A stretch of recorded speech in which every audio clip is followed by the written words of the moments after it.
What is up, my friend? This is the first of many raw conversations that you and I are going to have. I'm going to talk about 10 things that I learned from doing a Murph every single day for 337 consecutive days until I was accepted in medical school. I've got my iPad here. Hopefully the screen recording is somewhere over here because that means I figured this out and it worked. So let's get into it. If you don't know what a Murph is, it is named after Lieutenant Michael Murphy, who was a Navy SEAL portrayed in the movie Lone Survivor. And the Murph is the workout that he did on a regular basis, and it was named after him, the Murph. So the workout is a 1 mile run, 100 pull-ups, 200 push-ups, 300 squats, and another mile run, all while wearing a 20-pound weighted vest to replicate the gear that Navy SEALs and other military personnel have to carry around on a day-to-day basis. So you can see in this first picture here, day one, my shaved headed self. Just got back from the Philippines, had a nice little tan, but no idea what I'm getting myself into. Never run a Murph. Fueled by revenge, naive, all talk, but no action.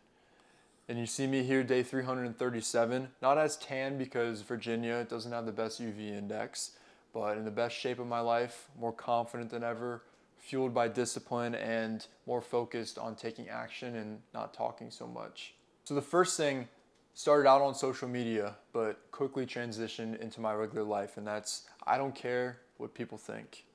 You can see in the DM right here, there's a guy that wants to pursue a similar path of medical school and posting on social media and getting big into fitness, but he's afraid of what people might think.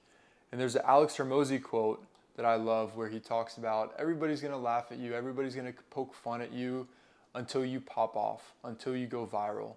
And then they're all going to say how they used to know you. And one thing that I had to really get good at with social media is detachment. You're not going to pop off right away. You don't know what posts are going to go viral. Similar to an artist, they may have an idea of what songs may be better than others, what songs that people may like, but ultimately the viewers decide what goes viral. And while you want to do what makes you happy, you also want to cater to a certain niche, which is guys like this that want to pursue a similar route that I want to inspire, that I want to motivate. If you give up and you quit, you're never going to reach your full potential. And one thing I also learned on this journey was the importance of personal branding and producing over consuming. Too many people will scroll and spend 2 to 3 hours on social media supporting people that they've never even met, don't know that they exist, aren't connecting with them via DM or conversations like this. And of course, along the way, you're going to have plenty of rage bait, which ties into my next point, which is let your work speak for itself. Because if you tell people what you're going to do, you're going to get hate, you're going to get that rage bait, and you have a choice to either use that as fuel or you can let it affect you.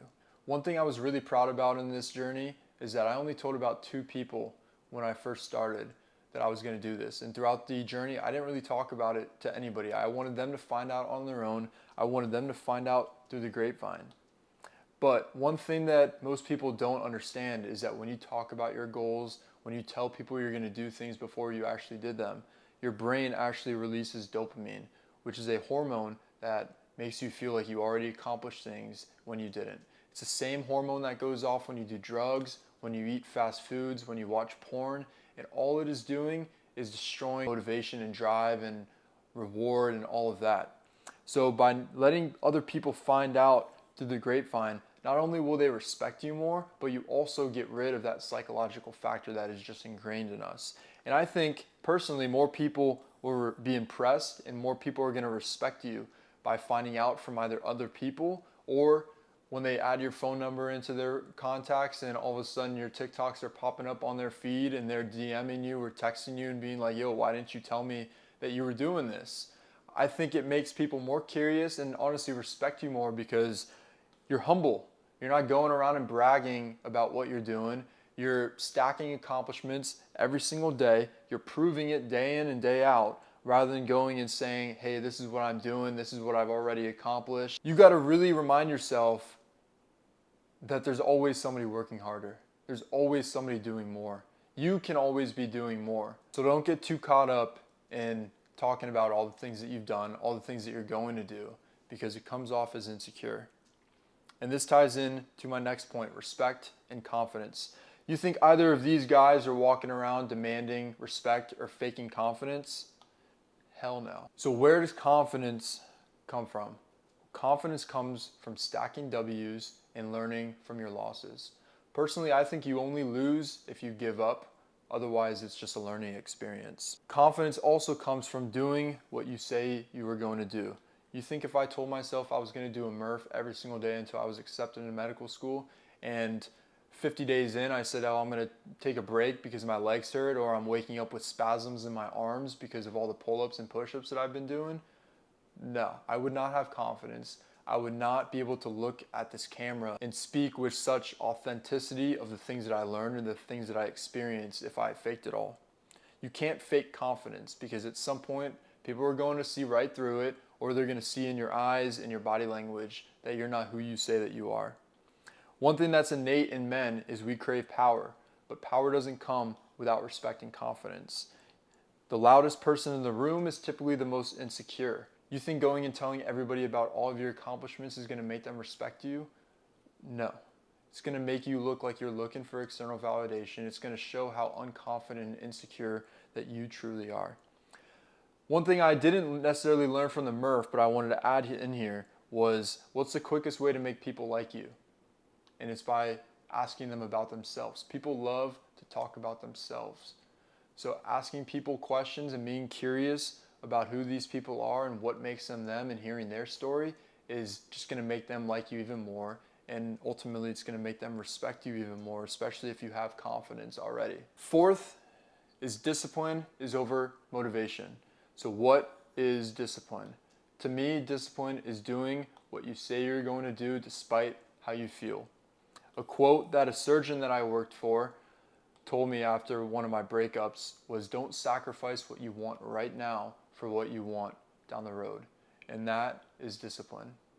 Because you can watch all the David Goggins videos you want. You can watch all my Murph videos if you want before you work out. But at some point your brain is going to become immune to that motivation, because motivation is fleeting. Everybody would ask me in my comment section or DM me how I stay so motivated. Do you think at 6 a.m. when it's snowing or it's 6 degrees Fahrenheit outside and I want to sleep and stay in my nice warm cozy bed that I was motivated? Hell no. Everything changes when you stop doing what you feel like doing and you do what you say you're going to do. You set that alarm and you wake up and you go and work out like you said you were going to do. Discipline over motivation every single day. Now this, number 5, pain is a superpower. I could write a whole story on this, but I'm going to be pretty brief. Here, after my first breakup, what did I do? Handle a fireball down in Miami, hands full with drinks, once again, 4 drinks in my hand, and then getting drunk on a Tuesday when my buddy was bartending. All of this was to mask the pain that I was feeling after a breakup. So after my second one, what did I do? Did 337 consecutive Murphs. Trained Muay Thai in the Philippines and continued doing it in Virginia. Paid attention to my diet. This was in downtown Manila. And continued to eat a good, healthy diet when I was home. One that is nutrient dense so that I could perform at my best, I could look my best, and I can feel my best. You have 2 options when you're going through hard times. You can either be self-detrimental, or you can become the best version of yourself and use the pain that you were going through as your superpower. Now, I don't know what you're going through right now. Maybe your girlfriend just broke up with you.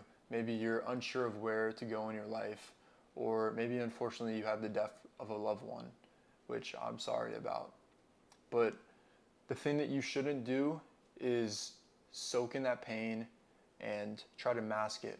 What you need to do is lean into that pain and use it as a superpower to become the best version of yourself, to level up and accomplish things that you never thought that you were going to accomplish, because pain is your greatest superpower. My best decisions that I ever made was going into solitude when I was in pain. I stopped drinking alcohol, I stopped going out. All I did every single day was work out and eat healthy and reflect and figure out who I wanted to become. And that leads me into point number 6. Mindset is everything. Stop playing the victim. Where you point, power follows. If you point to somebody else, they have all the power. If you point at yourself, you have the power. You can do anything that you want when you have the power. And one of those mental reframes is you get to do things. You don't have to go and do a Murph. You don't have to go to medical school. You don't have to start a business. You get to do all of those things. And when you view it as getting to do all of those things, your life changes. And that leads me into my next 2 points. Stop dictating your actions how you feel. That is discipline. If you say you're going to do something, do it. If I based on how I felt on certain days, I would not have set Murph PRs. There were days that I felt the worst, that I told myself that I'm just going to go and take it easy today. And I'd be halfway through the first mile running at a 7-minute pace. And I'd be like, oh yeah, today's the day. Today is the day that I get another PR. But if there were days that I thought I was going to and I didn't, I came up short, it's not a failure. It's a learning experience. Take 2 steps forward, 1 step back. Mastering yourself. Everybody starts out as a pawn. Men are born with no value. You can either become a knight, a bishop, a rook, hopefully not a queen, but everybody wants to be the king. Everybody wants to be the king, but nobody wants to do what is necessary to become the king. Suffering like every great man before you, putting yourself through hard times so that you can come out stronger, so that you can walk through that fire and become a man with stories, with experience, with scars, so that you can sit in front of a camera and give people advice. By no means am I anybody special. I'm just sharing what I've learned, and hopefully when this channel pops off in 10 years, I can look back at these videos and see these subtle mindset changes in each video as each year progresses. Journey over the destination.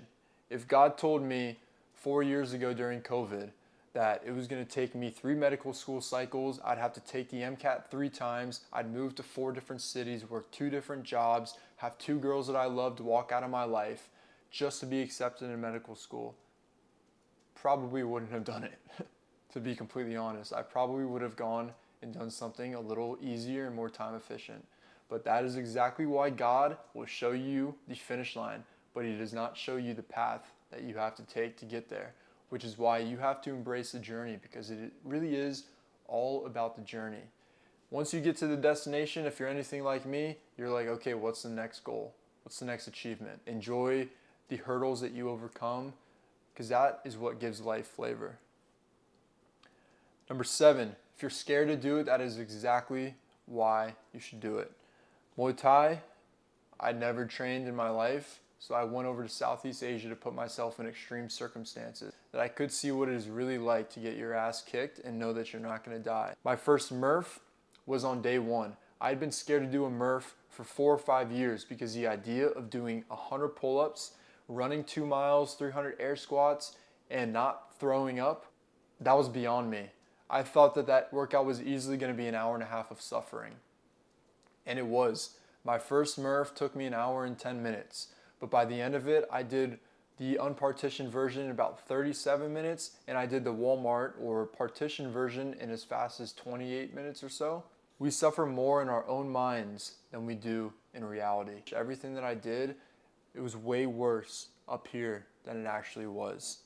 It's those experiences, those scars that tell stories and shape us into who we are. Because if you're anything like me, I want to be a hero to young kids. I want to be a hero to my kids. I don't want them looking up to somebody else. I want them to view me as a superhero. I want to be able to show them that anything is possible. That is exactly why I'm sitting here and having this conversation with you. I want to show you that you are capable of more than you think you are. Some of the most painful experiences that you're going through in the moment feel like they're going to last forever. Feel like they're never going to end. Sometimes you feel like there's only one way to make it all end. And trust me, I have been there. But there's one thing that I put above my mirror every single day to remind myself that I have a choice. I can either use all of that pain and be bitter and go down the path of self-detriment, go to the path of hell, because in the moment it feels like heaven, or I can use all of that pain to be better, to be the best version of myself, to make sure that I never feel the way that I feel ever again. And go down the path of heaven despite it feeling like hell, full of discipline, full of consistency, full of self-accountability. And this idea of the 6-month journey and setting goals leads me into my next point, the importance of goal setting. Now there's this thing called Kaizen. I think it's a Japanese philosophy, but there's also a journal for it down here, the Kaizen challenge, where I've used this several times. But basically you have 3 goals every single day, a spiritual, a mental, and a physical. And you write down what those accomplishments are. You write down 6 things that you're going to do throughout the day, 2 things that you're grateful for, and then you reflect on your day. And my buddy and I were talking yesterday for about an hour about how we think 2 of our best traits as people who are trying to be ultra successful are our self-awareness and our self-reflection. Our ability to look within and understand the things that we're not doing well, the things that we need to improve on, and just holding ourselves accountable. Because I think too many people these days look at what everybody else is doing right, but they don't look into what they're doing wrong. That ability to look yourself in the mirror and realize what you're not doing, how you're not showing up, and correcting that is what I think makes people ultra successful versus average. Because I don't have some magic potion that you don't have. I'm just consistently good every single day instead of being occasionally great. You can do it, you have it within you, but you need to set goals. One thing I love about UFC fighters is how they imagine that they have the belt before they actually do. You can call this law of attraction or whatever other BS, visualization, manifestation. I don't believe in any of that. I think they have a tunnel vision of what their goal is and that they're going to accomplish it, and nothing is going to get in their way. And that is what you need to have with your goals. Too many people only talk about the delusional goals. They don't talk about the short-term goals that are going to snowball and help you achieve those big goals. You have to be better every single day, 1% better every single day, focusing on the little habits. One of my favorite things with Navy SEALs is that they wake up and make their bed every single morning. It sounds so mundane, but if you can't do the little things right, like making your bed every single morning, how are you going to do the big things right, like running a business? Now, if you really want to, I highly recommend you taking a picture of this goal setting thing that I put down in the bottom corner for a reason. It has enabling objectives and implementing actions that you take on a daily basis to help you accomplish those goals. You have short-term goals that lead to your long-term goals, and I promise you, this is going to help you succeed. And last but not least, number 10, all of this is doing something that your future self will thank you for. This is me, my first day of kindergarten. This is me, my first day of medical school. Everything in life is hard. You just need to choose your hard. The art of discipline is hard, but the pain of regret is even harder. Exercising is hard, but dying in your 60s because of obesity and other comorbidities is even harder. If you think eating healthy is expensive, wait until you see the cost of doctor appointments. And last but not least, you don't find time for self-care. You don't find time for the things that you want to do to take care of yourself, spend time with your families and loved ones. With how busy everybody is on a day-to-day basis and your own job and your own way of contributing to society, you have to make the time for these things. So that was the first raw conversation. I hope you enjoyed it as much as I did, but I'll catch you guys in the next one.